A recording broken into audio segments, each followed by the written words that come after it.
안녕하세요. 제1경매 김복희 소장입니다. 이번 시간에는 임차권 등기를 했음에도 하루 차이로 전세금 9천만 원 전액을 고스란히 임차인과 낙찰자 중 한 사람은 피해를 볼 수밖에 없는 사례입니다.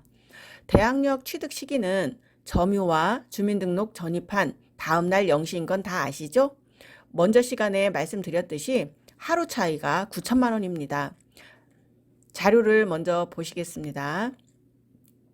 제천에 있는 감정가 1억 600만 원인 아파트가 4차까지 유찰되어 최저가 5,427만 2천 원일 때 세 분이 입찰하여 6,400만 원에 낙찰되었습니다. 과연 이분은 낙찰을 잘 받은 걸까요? 저는 이 물건을 권리 분석해보고 입찰을 포기했습니다. 일반인들이 많이 보는 대표 유료 사이트에 보면 임차인 편모 씨가 전입 2016년 2월 19일 확정일자도 같은 날로 되어 있고 2018년 6월 19일 배당 요구 종기일 전에 배당 요구했으니 문제가 없겠다고 생각하겠지요?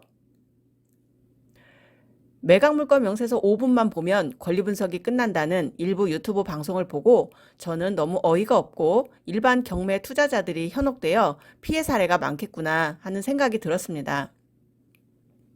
저도 16년 동안 경매를 많이 해봤지만 아직도 권리 분석이 두렵고 경우의 수가 많아 그리 간단해 보이진 않습니다. 자, 그럼 매각물건 명세서를 한번 보실까요? 참고로 최선순위 설정 날짜도 등기사항 증명서를 보면서 직접 확인하셔야 합니다. 법원에서 실수로 잘못 기재하거나 다를 때도 종종 있거든요. 자, 보시면 임차인에 대한 내용이 전혀 없습니다. 한 번쯤 의심해 봐야 되지 않을까요? 매각물건 명세서 못지않게 또 아주 중요한 문건 송달 내역도 꼼꼼하게 살펴보셔야 합니다. 보시는 바와 같이 임차인의 송달받은 내역이 전혀 없습니다.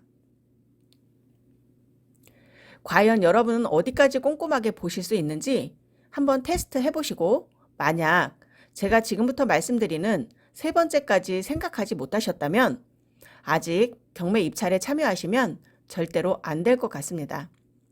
첫 번째 완전 경매 초보 입찰자 유형입니다.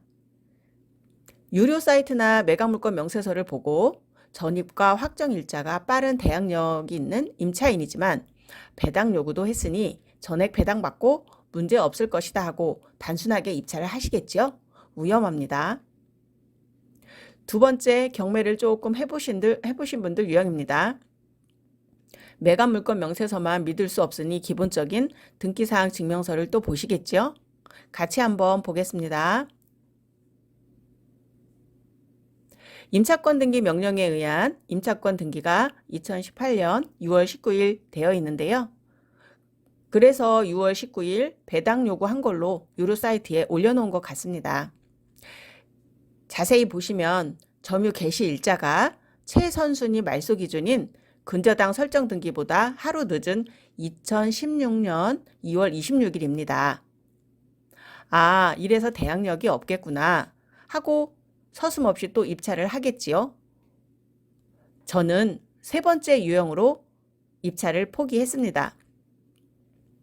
겉으로만 보여지는 서류, 즉 등기부 상으로는 점유 시점이 27일이므로 대항력이 없는 거로 보이지만 혹시라도 임대인에게 열쇠를 계약 날짜에 받아 실질적인 점유를 시작하여 인테리어를 하거나 개인 사정에 의해 이사만 27일 날 하고 등기부상에 27일로 기재를 했다면 대항력 있는 임차인입니다.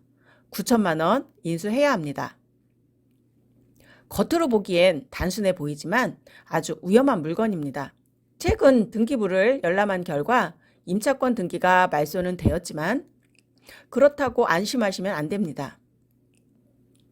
만약 여러분이 9천만 원의 임차인이라면 억울하게 그냥 포기하시겠습니까?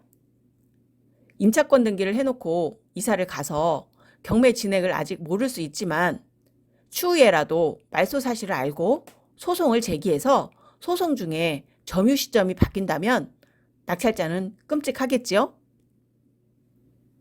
말소되었던 임차권 등기가 추후에 임차인의 소송에 의해서 다시 부활되어 낙찰자가 보증금을 인수한 판례도 저는 직접 봤습니다. 키를 근저당 설정 당시보다 먼저 받았다면 낙찰자는 9천만 원을 인수해야 하므로 낙찰을 잘못 받은 것이고 27일 키를 받고 이사를 했다면 임차인이 9천만 원 손해를 볼 수 있는 위험한 사례입니다. 입찰하실 분들은 임차인을 만나 실질적인 키를 건네받은 시점을 확인하시기 전에는 단순하게 매각물건 명세서나 등기부 등본만 보고 판단해서 입찰하시면 절대 안 됩니다. 또한 임대인이 전세금과 고액대출을 받기 위해 입주 날짜를 악의적으로 늦추게끔 하여 피해를 보게 한 사례이니 경매 입찰 권리 분석할 때나 임대차 계약 시 꼭 이 점 유의하시기 바랍니다. 전입신고, 확정일자, 못지않게 점유 시기도 매우 중요하며 중간에 점유나 전입이 중단되면 대항력이 상실된다는 점도 꼭 기억하시기 바랍니다. 정보가 도움이 되셨다면 좋아요, 구독 부탁드리며 추가 문의사항이나 원하시는 강좌 내용이 있으시면 댓글로 남겨주세요. 감사합니다.